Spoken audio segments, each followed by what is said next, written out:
অনেকে আমাদেরকে প্রশ্ন করে যে হুজুর আমি 5 ওয়াক্ত নামাজ পড়ি, ইয়াং ছেলেরা, আমি ইয়াংদের কথা বুঝি, ইয়াংরা আমার কথা বুঝে, আমি নিজেই তো ইয়াং, বুঝতে তো হবেই।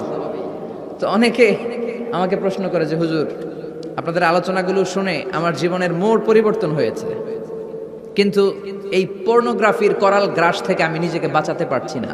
আমি নামাজও পড়ি, আবার অশ্লীল ভিডিও দেখি। আমি সকালে তওবা করে বিকেলে দেখি, বিকেলে তওবা করে সকালে দেখি। এরকম সমস্যা আমার অনেক যুবক ভাইদের আছে না নাই?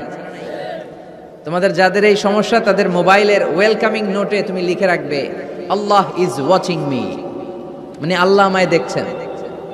তুমি যেই ল্যাপটপ ইউজ করো ওই ল্যাপটপের এক পাশে টাইপ করে তুমি লিখে রাখবে আল্লাহ সুবহানাহু ওয়া তাআলা ইজ ওয়াচিং মি, তিনি আমায় দেখছেন, তিনি আমাকে প্রত্যক্ষ করছেন। পৃথিবীর কেউ দেখে না। দরজা বন্ধ করে, লাইট অফ করে, জানালার পর্দা নামিয়ে দিয়ে একা একা লুকিয়ে লুকিয়ে অশ্লীল ভিডিও আমি দেখছি, কেউ দেখে না, দেখে কে? এজন্য আল্লাহর ভয়টা মুমিনের অন্তরে সব সময় থাকা চাই। আল্লাহর ভয় যদি কোনো মুমিনের অন্তরে থাকে, সে মুমিন কখনো পথ ভুলে যায় না, ঠিক কি না?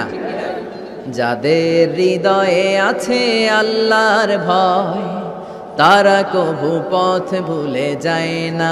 আল্লাহর প্রেম ছাড়া এই দুনিয়ায় কারো কাছে কোনো কিছু চাই না। পড়েন সবাই, যাদের হৃদয়ে আছে আল্লাহর ভয়, তারা কভু পথ ভুলে যায় না। আল্লাহর প্রেম ছাড়া এই দুনিয়ায় কারো কাছে কোনো কিছু চাই না।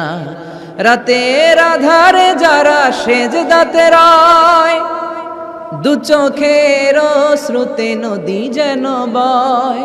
ছলনার হাতছানি যতই আসুক, পেছনে ফিরেও সে তাকায় না।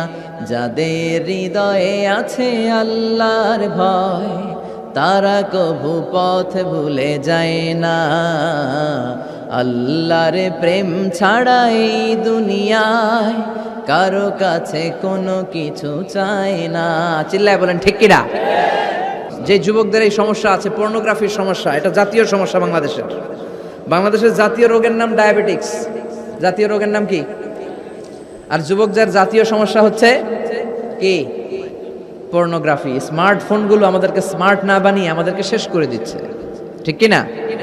এজন্য আপনার একটা শক্ত সিদ্ধান্ত পারে আপনাকে জান্নাতি বানাতে, আর আপনার দুর্বল সিদ্ধান্তটাই আপনাকে জাহান্নামী বানানোর জন্য যথেষ্ট। এজন্য মুমিন মাত্রই তাকে বিশ্বাস করতে হবে আল্লাহ ইজ ওয়াচিং মি। কি বিশ্বাস করবেন? আল্লাহ ইজ ওয়াচিং মি, আল্লাহ আমায় দেখছেন। কেউ দেখে না, কারো দেখার দরকার নাই, কিন্তু আমার আল্লাহ দেখে, ঠিক কিনা?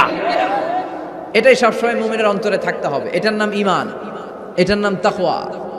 এই তাকওয়া নিয়ে যেন আমরা মরতে পারি, আল্লাহ তুমি তৌফিক দাও। ঈমানের সাথে যেন আমাদের মৃত্যু নসিব হয়, তুমি তৌফিক দাও। বিশ্বনবী সবসময় দোয়া করতেন আল্লাহুম্মা জাল আল্লাহুম্মা রযুকনা হুসনাল খাওয়াতিম। হে আল্লাহ তুমি আমার শেষটাকে ভালো করো, কারণ সব ভালো তার, শেষ ভালো যার। এরকম অনেকে আছে আজীবন ইসলামের পক্ষে ছিল, কিন্তু শেষকালে মোরতাদ হয়ে মারা যায়, আছে না নাই? আবার অনেকে আজীবন ছিল কাফের, মুশরিক, ইসলামের শত্রু, নাস্তিক, কিন্তু শেষকালে কালিমা পড়ে মারা যায়, আছে না নাই?